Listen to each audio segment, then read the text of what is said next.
present his or her application, following which I'll then call for public input on each item.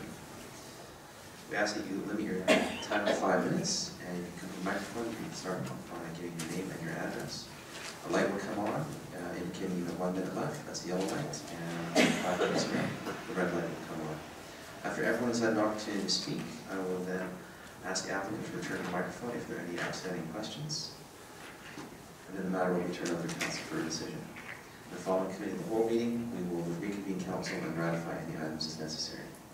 So with that, I'll ask the clerk to introduce the first item.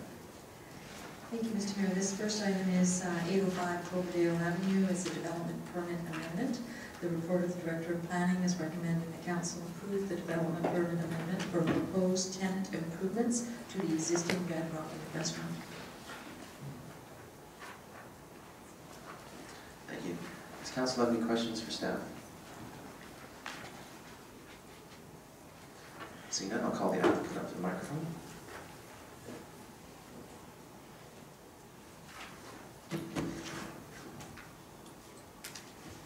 Good evening. My name is Tom Moore. I'm with Moore Wilson Architects, and I'm here on behalf of Red Robin. I don't really have a presentation for you. I've reviewed the staff report and the handout that council's been given. We went in front of the advisory design panel. We had support of the design panel with the changes and upgrading to the buildings we want to make. And I'm here to ask for council's support for our application. Be pleased to answer any questions if there are any. Does council have any questions for the applicant? Councilor Platt? Thank you, Mr. Mayor. Just through you, just not 100% clear through the diagrams that are provided. Will there still be outdoors, even though I know this is more about the outside facade, are you still planning on having outdoor seating? Yes. Thank you. Any other questions? All right, thank you. You can have a seat, and I'll open up the public input. Are there any members of the public who wish to come forward on this item? Calling for a second time. Any members of the public who wish to speak? Calling for a third time. All right, I'll close public input, and I'll look to council for a decision. Councilor Buren. Thank you, Mr. Mayor. I'll move the recommendation. Second. Any discussion?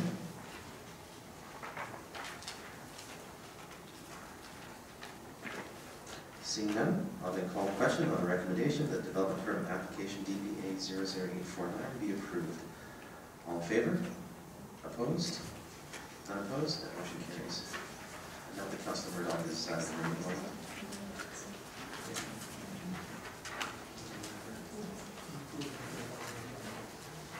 Can we add to the minutes, or can we usually add to the minutes that a councilor is absent? I think we do. When they return, we'll have a time limit as well. Thank you for that.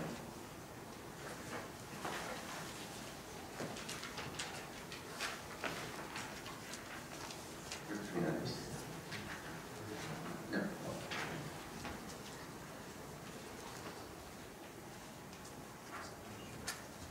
right, Madam Clerk, let's move to consent item.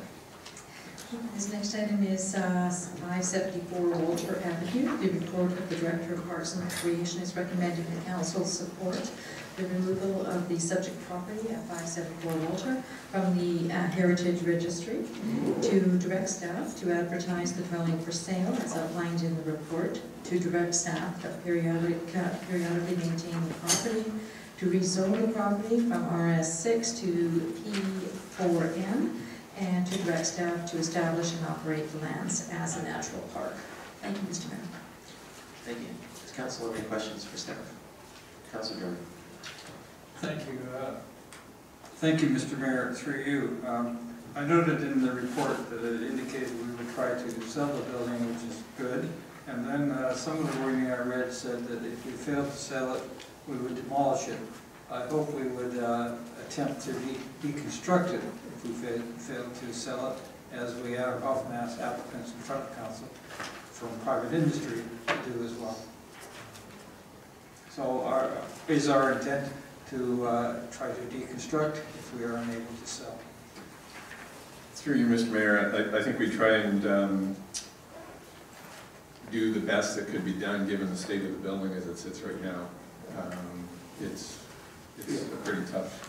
Yeah, understood, but whatever might be reusable or sellable, we try to either provide to one of the reuse facilities Mhm. or otherwise, thank you.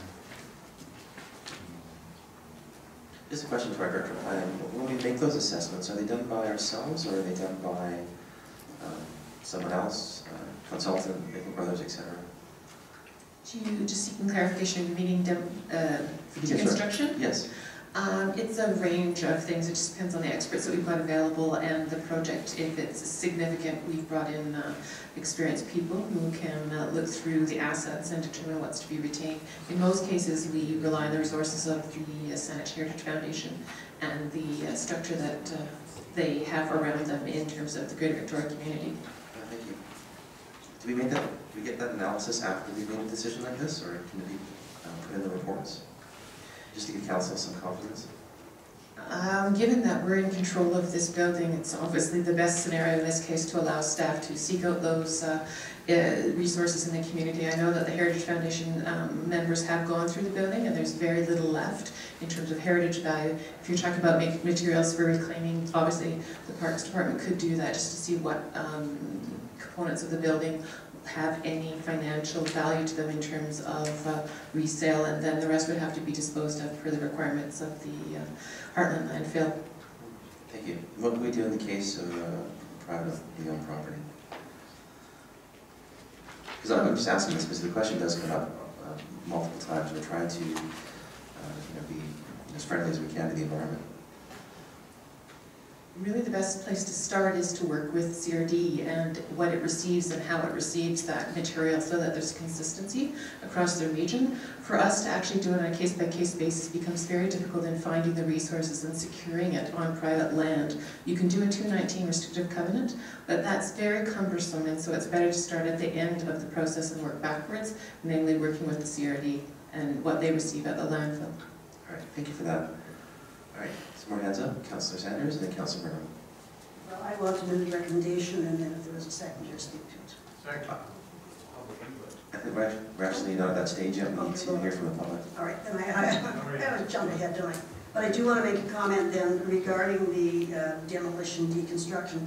If you look to the top of page 38, it says here referring to the Heritage Management Plan, and these items about the archives doing a photographic record, and that salvage materials, windows, and features of architectural historical significance. So that's part of the Heritage Management Plan. So in this situation, and it being a heritage building, it would be a given that we would salvage first, and then there would be a demolition of whatever it is. Sorry, I jumped again. I was enthusiastic. Okay. Thank you for that, but I think I'm going to need to focus on asking questions of staff at this point. Councillor Murdoch. Thank you, Mr. Mayor.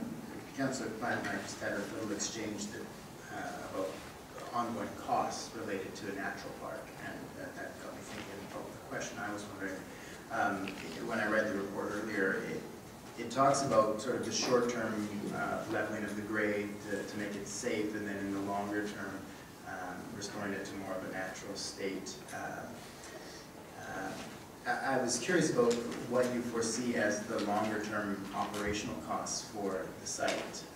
Obviously, with it being a natural park, the level of maintenance is not as high as, say, a playground, but I imagine there's probably some upkeep costs, especially in an area where you're surrounded by, in a residential environment, you get all kinds of invasives. Through you, Mr. Mayor, thank you, Councillor Murdoch. You're right, there'd be a wide range, and we also identify a process that we want to go through with the community to really identify what would they like to see as a natural park. There'll obviously be, there won't be a broad range of options, but there'll be some. And depending on what those end up being, that will help determine what the final sort of ongoing cost would be. Our manager of urban forestry, horticulture, and natural areas is here. I would warrant to guess at somewhere between, 5,000 to 20,000, just depending on what we end up with, how many litter pickups we have to do every year, given the area that it's going to be in, and as you indicate, the degree of invasive work that might be needed. Thank you. Thank you. Any more questions for our staff? All right, thank you.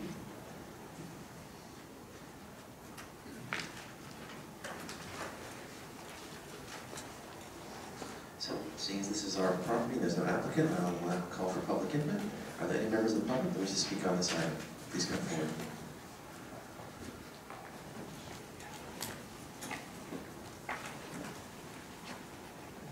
Good evening, Mr. Mayor, members of council. My name is Brad Shuya, president of the San Andreas Heritage Foundation. And regrettably, we do support the recommendation for removal of this property from the Heritage Register. I was one of the members that did tour the site this past summer, so did appreciate the, I guess we'd call it, this is one of these cases of demolition by neglect, or sorry, deconstruction by neglect. If there is no one who does come forward to purchase the property, and the house is in a pretty irreparable state of repair. Yes, thank you, Mr. Mayor.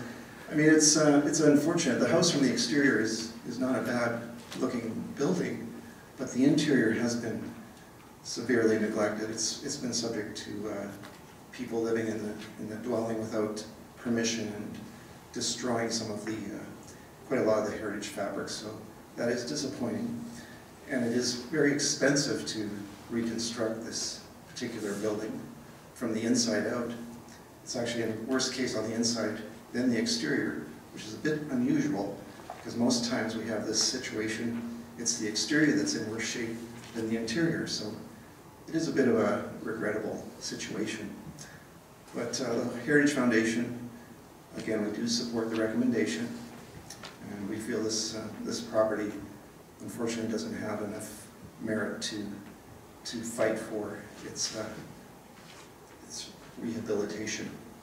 So we'd like to save our arguments for future projects, which will be a little bit, say, have more creative support that we'd like to endorse. So thank you very much. I do like to, sorry, one final summary on the page 38 of the report does actually cite removal from the Heritage Registry and deconstruct the improvements from the land. So we would support deconstruction, and we'd also we'd offer our services to help quantify which materials would be subject to deconstruction and salvage, if that is the eventual outcome of this building.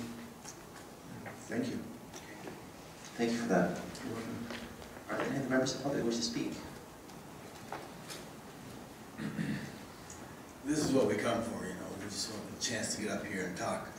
My name is Rob Wixon. I'm president of Gorge Silicon Community Association of the 2836 Inez Drive. Has anybody got that memorized yet? This property has been an interest of ours for many, many years because we've watched the little lady live there, very reclusive and very much kept to herself and did what she could with the property, but just couldn't seem to manage. And there didn't seem to be much in the way of support for her either. And when she passed away, I understand the nephew kind of took over and allowed friends and other people to live there, and it just grew, and he left because it was getting untenable for him.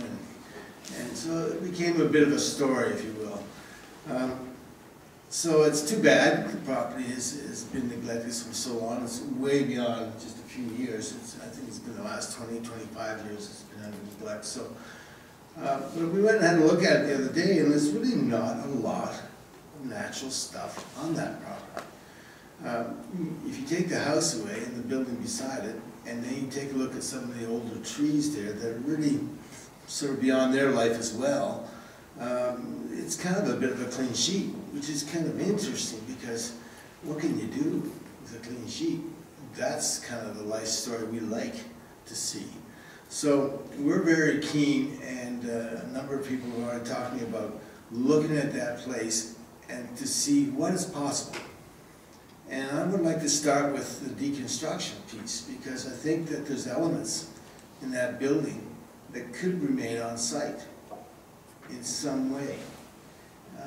I've seen lots of sort of artistic incorporation in natural environments.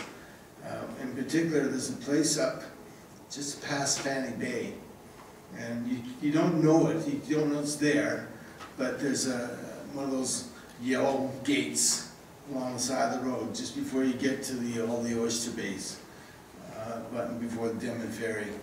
And if you know it's there, you park your car and you walk down this path about, maybe 500 meters, and all of a sudden you're in the artist's world.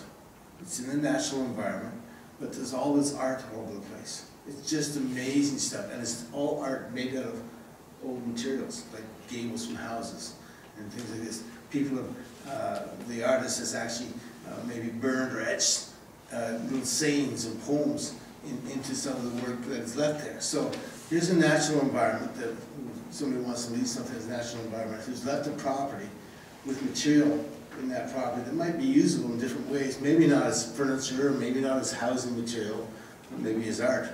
So there's some real possibilities. So I simply would like to look at that building from the point of view of what can be saved. Maybe we can use some of the wood to build a bench. Maybe we can use some of the wood to build direction signs. Maybe become a path through the property that's a wayfinding sign for the neighborhood. It could be very interesting. So there's lots of possibilities. So we're looking forward to working with staff who are our friends. We've had a great time working with them over the years. So we think it should be a lot of enjoyable moments to get this done. Thanks. Thank you. Are there any other members of the public that wish to speak? Please come forward. Calling for a second time, any members of the public wish to speak? Calling for a third time. With that, I'll close public input, and I'll look to council for the decision. Councilor Sanders. I'm going to make my recommendation now. Second. Second. With the recommendation. Thank you. I want to say that I was one of those brave souls that went for the tour of the house, albeit a small house. But it was to get to the house in the Brambles before I got in there. And so it obviously was once a very lovely house. It's on one of our walking tour maps of the neighborhood. As Mr. Shu has told us, it's been a lot of transients in there. It's been very cannibalized, and there's not much left. Then more the oohs and ahs were about the metal roof. So if there was some way that the metal roof could be, say, put a picnic area or something under it. But there's a little bit of a tongue-in-cheek there. So it was considered. There's a member of the foundation that had all sorts of ideas how it could be shored back up on a foundation put under. But when you look at rebuilding and the foundation renting it, the investment was obviously too great, and it has been stripped out. I think Mr. Wixon's idea of a bench, if he tries to go up the steps that have been replaced by logs or some very dangerous access, he might have the makings of a bench right there on site. It was a treat to go there, but it's a great location. I think it's a lovely location to have a natural park, and I'm glad this is going to happen. It's very overgrown, as I say. There's a lot of brambles, and that wasn't a part of a treat by any means. But the way the Pulling Together programs come up in the neighborhood so well, I think this is a neighborhood that there were a lot of looky-loos at the time. They wondered what these carloads of people that were, well, weren't carloads, they were cars, of people that arrived and went all over the property to see what we were doing and a little bit nosy about what was up. And I think those are the neighbors that will probably get into the Pulling Together program and clean this up and make it a neighborhood park for them. So I like the fact that we've got a management plan that says, you know, we look at salvaging and the historical pictures that will go to the archives. And I think, you know, this is, you know, I'm the one that would definitely fight for a heritage building, but this has lived its life. The owner gave it as a life trust and wanted to come to Saanich. And we talked about what would we do there. There was one thing that she wanted to keep was this large rock outcropping that is on, basically on the corner of the street there, and some larger trees. So I hope that can take place, and I do like the idea of the Gorge Children president that says, you know, perhaps there's parks that could be incorporated. We all were taken with the shed, so maybe parks could keep that for some reason. We don't know. We didn't go in that. That might be challenging too. So I certainly move the recommendations for this. Thank you. Hands up by Councilors Dermott, then Murdoch, then Plant. Thank you, Mr. Mayor. I do support the recommendation before us, and I'm not particularly surprised to see this property come before us.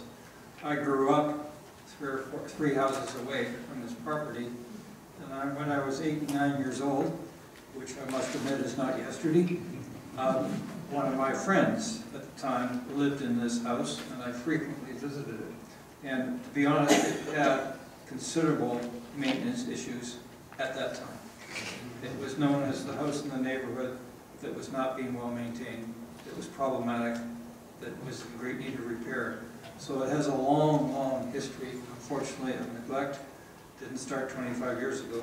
I won't say how many years ago it started, but it's quite a few. And I think, unfortunately, it has resulted in ending up with this conclusion. Thank you. Councilor Murdoch, go ahead. Thank you, Mr. Mayor. I'll be supporting this as well. Thank you to Councilor Dermott for a bit more of the history on the property, perhaps a bit more of the history than he intended to offer us. I want to thank staff for the creativity, appreciating that they didn't see a viable solution to retaining the house, at least offering it up to see if there was someone out there who could make the probably considerable investment in restoration and relocation that would be involved. At the very least, taking that sample first to see if there's anyone out there before it comes down, I think was a good approach. I'm also pleased to see the eagerness of the Community Association to participate in the process, to offer a hand and support in the future of this site, which I think will ultimately prove to be quite an asset in this neighborhood. I lived in this neighborhood a few years back, not quite as long ago as Councillor Dermott, but shortly thereafter, probably the next year. It, I think, probably stood out not so much for the eccentricity of the property, but just in terms of its potential and the natural beauty of what resides there behind some of the invasive species that have started to gather around it. So I think it would be quite an asset in the long term, and grateful to the family, to the estate, for the opportunity to make this a permanent part of Sandwich. Councilor Plant. Thank you, Mr. Mayor. I need to ask staff a question before I can decide on what I'm going to vote, although I'm inclined. And that is just is a question through you to whomever would be appropriate from Parks. The comment in E that we're supporting of direct staff to establish and operate the land as a natural park with only modest and discrete improvements based on a tightly scoped park planning process. I would like to seek clarity from Parks if what the public, through the form of comments of Mr. Wixon about an arts park, would that be viable under this recommendation? Because I'm seeing it natural park with only modest and discrete improvements. Sounds like that's a no. Maybe I'll just start. I think there's an important point to make here, and that has to do with the estate. It's very clear that the bequeathing of this was for a natural park. Beyond that, I think does throw into some question the wishes of the estate. And if it's not used as a natural park, then the estate says that this reverts to the United Church. So going forward, there may be some opportunities. I think the natural park aspect is an important emphasis, and that's why the recommendations are as you see. Okay, so I think that's great advice, and I did recall that about it being reverting to United Church. I just would hate for us not today to take into account some of that feedback. And I guess my question is, can that feedback be danced carefully within what has been bequeathed? Or is that even something that we will undertake? Or is that just, it's going to be sitting there as a piece of property, and it's great that the Community Association wants to give us some guidance, but it's going to sit there as a natural park, don't touch it. I'm not sure if what the Community Association has asked us to consider can do, and I want us to, but without losing the property. Some clarification? Through you, Mr. Mayor. I think we're open to hearing ideas from the community based on what a natural state park is in this community. There's certain zoning, we would have to work within that zoning. And admittedly, it's somewhat restrictive. And so I think that we'll certainly have continuing discussions. We've spoken with the Community Association prior to coming tonight, or to the president at the very least. And I think we're certainly open to ideas, but there's some pretty restrictive language that we'll all be bound to. Okay. Well, I'm optimistic something can be worked out. Thank you. Thank you. Last speaker on my list is Councillor Haynes. I'm going to speak in support of the motion, but I'd like to, also recognise what a graceful gift this was from the family to Saanich. And it's interesting tonight to hear the different thoughts around it. And this gift has inspired the Community Association to come forward with ideas. And as Councillor Plant raised and Director Doug Henderson mentioned, the beauty of natural park is to some extent in the eye of the beholder, but certainly not at the risk of losing the park to go to extreme. But if we can embrace the ideas from the Community Association, that would be wonderful. But this is such a tremendous gift to Saanich. It's a treat to be here today to approve it. Any more discussion? Seeing none, I'll call the question. All in favor? Opposed? None opposed. That motion carries unanimously. Thank you. All right. 2 items left on our agenda. We want item number 3. Madam Clerk, please introduce that item for us. Yes, thank you. The next item is the park management plans process. The report of the Director of Parks and Recreation is recommending the council endorse the park management plan schedule outlined in the report, and further endorse the criteria that would assist staff in determining the needs and priorities for future park management plans. Thank you. Staff, any questions for our Director of Parks and Rec? Councilor Brown, go ahead. Thank you, Mr. Mayor. I just really want to understand the priority for Harold Woods, if we're still, if there's still some uncertainty around the wastewater project. Through you, Mr. Mayor, thank you, Councillor Brown. It's certainly one of the issues that we took into account as we looked at the different options for recommendations in terms of moving forward. I think because of the configuration of the land, the relatively recent configuration of the land and the land swap, we felt that it was probably worthwhile to get in early and try and establish what a management plan for that park site would be, aware of the potential for the sewage treatment use within the middle of it. There's also been the ongoing issue for the neighborhood there of the bike park use. Certainly within the community, a spot needs to be found for that group. Whether it's there or not, it's hard to say, but I think we felt that it was worth having a pretty close look at that and then trying to determine what the rest of the lands would be used for as we move forward. So my understanding is then, will you have some engagement with the youth? Oh, absolutely. Who are currently using it for mountain biking? Councillor Plant, your question. Thank you, Mr. Mayor. Through you to Mr. Henderson, I'm just wondering if you can comment, given the motion earlier passed regarding the parking, let's call it the access motion, where we're looking at access to the park, is there any desire to consider switching the two, or is it, I mean, because I'm thinking if we're going to have basically 9 months from now, at the end of 2016, we'll sit on this report for a year to a year and a half before it potentially gets initiated again in the Mount Douglas Park management plan. So I'm wondering if there is a reason why Harold Woods and Cedar Hill should be done first. Through you, Mr. Mayor, we certainly looked at that. I think that one of the reasons is that Mount Doug Park is generally pretty established in its use and its purpose within the community. It has a very well-established steward group, if you would like, in terms of supporting the activities that go on there and enhancing the natural park as it is and the features within it.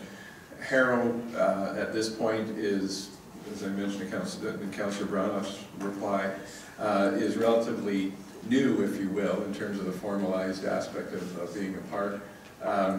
And access is certainly only one component. And I think, as Councillor Dermott mentioned earlier on, it will serve to then provide input into a much broader project down the road. But it'd be nice to get that piece out of the way because of the community interest in the access component to Mount Doug, and then be able to try and tackle what Harold Woods would look like from the community's perspective as we move forward. And certainly access to Harold Woods will be a factor as well. Great. The only other question was going to be asked regardless of the access question was, and you actually hinted upon it, with the well-established usage of Mount Douglas Park, is this a park that needs a strategic plan or management plan, excuse me. When I look at some of the other ones, I'm wondering if they're not more pressing. And I guess the question is just a validation. You feel that should be done ahead of these other ones that are listed on page 2 of the report, yes? Through the mayor, I think given the significance of Mount Douglas Park within the community, it's probably time that be done. There is a park charter, but I think it's probably appropriate to go through and actually codify that even further in terms of the development of a overall management plan. Would, last question again, if I may, is would the naming of Mount Douglas Park be part of any management plan for this park? I would think that would come up in discussion. We just have to see where that what direction that took at that point. Okay, thanks very much. Thank you. Any more questions? Seeing none, okay, I'll move to public input then. Council, you may want to consider moving a recommendation yourself with the order you prefer. That's an option. I didn't hear any real obstacle to it from staff. All right. Are there members of the public who wish to speak? Please come forward.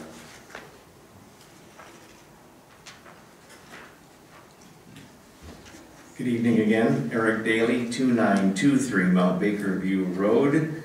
I'm here tonight again representing the Cadbury Bay Residents Association.